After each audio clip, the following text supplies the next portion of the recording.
കേന്ദ്രത്തിൽ അധികാരത്തിൽ BJP എത്തിയപ്പോഴും കേവല ഭൂരിപക്ഷം നഷ്ടപ്പെട്ട BJPക്ക് രാഹുൽ ഗാന്ധി എന്ന പ്രതിപക്ഷ നേതാവിനെ ഉൾക്കൊള്ളാൻ ഇപ്പോഴും കഴിയുന്നില്ല. അമിത്ഷായ്ക്കൊന്നും അത് ഒട്ടും ദഹിക്കുന്നില്ല.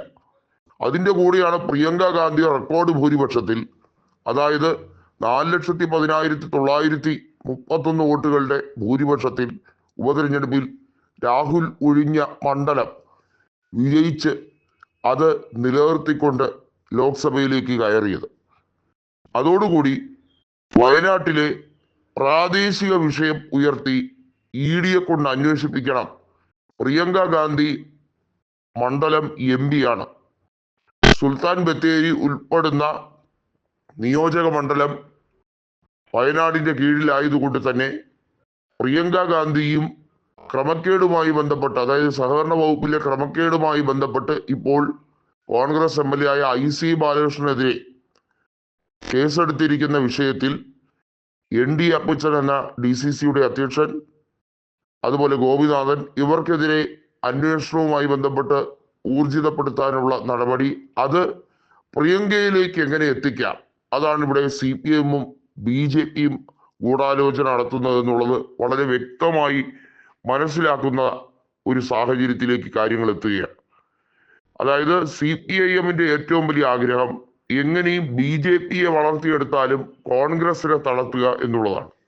കോൺഗ്രസിന് വയനാടുള്ള മേഖലയിൽ വലിയ ആധിപത്യമാണ്. കൽപ്പറ്റ ആയിരുന്നാലും സുൽത്താൻ ബത്തേരി ആയിരുന്നാലും കൃത്യമായും കോൺഗ്രസിന് വലിയ ആധിപത്യം നേടിക്കൊടുക്കാൻ ഈ മണ്ഡലങ്ങളിലൊക്കെ കഴിയുന്നുണ്ട് എന്നുള്ളതാണ്.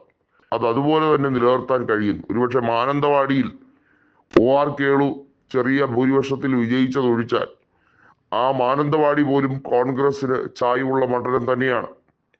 അത് തിരിച്ചു പിടിക്കാൻ വേണ്ടിയുള്ള ശ്രമങ്ങൾ നടക്കുമ്പോൾ കോൺഗ്രസിനെ മൊത്തത്തിൽ തളർത്താൻ കൃത്യമായും പ്രിയങ്കയെ ചോദ്യം ചെയ്യാൻ വിളിച്ചു വരുത്തി പ്രിയങ്കയെ എങ്ങനെയും അയോഗ്യയാക്കാൻ പറ്റുമോ, താൽക്കാലികമായി സസ്പെൻഡ് ചെയ്യാൻ ഇതൊരു കാരണമായി പറയാൻ പറ്റുമോ, ഇതാണ് BJP-യുടെ ശ്രമം. നേരത്തെ നവ്യ ഹരിദാസിനെ ഇറക്കി വലിയ അവകാശവാദങ്ങൾ ഉന്നയിച്ച അതേ BJP ഒടുവിൽ തെരഞ്ഞെടുപ്പിന്റെ വോട്ടെണ്ണൽ തുടങ്ങിയപ്പോൾ കളം വിടുന്ന ഒരു കാഴ്ചയാണ് കണ്ടത്. എന്നാൽ പിന്നെയും അഫിഡവിറ്റിൽ കൊടുത്ത കാര്യങ്ങളിൽ ക്രമക്കേടുണ്ട് എന്ന് പറഞ്ഞ് അവരെ അയോഗ്യയാക്കി കളയാം എന്നൊരു ശ്രമം എല്ലാ ഗോദി മീഡിയകളിലൂടെയും പുറത്തുവിടാൻ BJP പ്രത്യേകമായ ശ്രമം നടത്തി. ഏറ്റവും ഒടുവിൽ അതും നടക്കുന്നില്ല എന്ന് മനസ്സിലായതോടുകൂടി ഇപ്പോൾ സുൽത്താൻ ബത്തേരി MLA-യുടെ അറസ്റ്റുമായി ബന്ധപ്പെട്ട് അദ്ദേഹത്തിനെ ചോദ്യം ചെയ്യുന്നതുമായി ബന്ധപ്പെട്ട കാര്യത്തിൽ പ്രിയങ്കയെ വലിച്ചഴച്ച് പ്രിയങ്കയുടെ അയോഗ്യത ഉടൻ തന്നെ ഉണ്ടാകും എന്ന രീതിയിൽ ഗോദി മീഡിയകൾ ആഘോഷപൂർവ്വം കൊണ്ടാടുകയാണ്. ഇതാണ് BJP CPM-ന്റെ ഒത്തൊരുമിച്ചുള്ള ഡീൽ. അതായത് പ്രിയങ്കയെ തളച്ചാൽ അതിന് പ്രത്യുപകാരം എന്ന രീതിയിൽ BJP വലിയ രീതിയിലുള്ള സഹായങ്ങൾ കേന്ദ്രത്തിൽ നിന്നും കേരളത്തിന് നൽകാൻ വേണ്ടിയുള്ള ശ്രമകരമായിട്ടുള്ള രീതിയാണ്. വയനാട് പ്രത്യേക പാക്കേജ് ഉൾപ്പെടെയുള്ള കാര്യങ്ങളിൽ CPIM-ന് BJP-യുമായി സഹകരിക്കാനോ അല്ലെങ്കിൽ BJP ഭരിക്കുന്ന നിലവിൽ കേന്ദ്ര സർക്കാരിൽ നിന്നും അവകാശവാദങ്ങൾ ഉന്നയിക്കാനോ കഴിവില്ല. അതേസമയം ഈ കാര്യത്തിൽ നല്ല മിടുക്കാണ്. വയനാട് അടിയന്തരമായി സഹായം നൽകണമെന്ന് പറയാൻ CPIM-ൽ ഒറ്റൊരു ആൾ ഇല്ല എന്നുള്ളതാണ് അവരുടെ ഏറ്റവും വലിയ വിരോധാഭാസം എന്ന് പറയുന്നത്.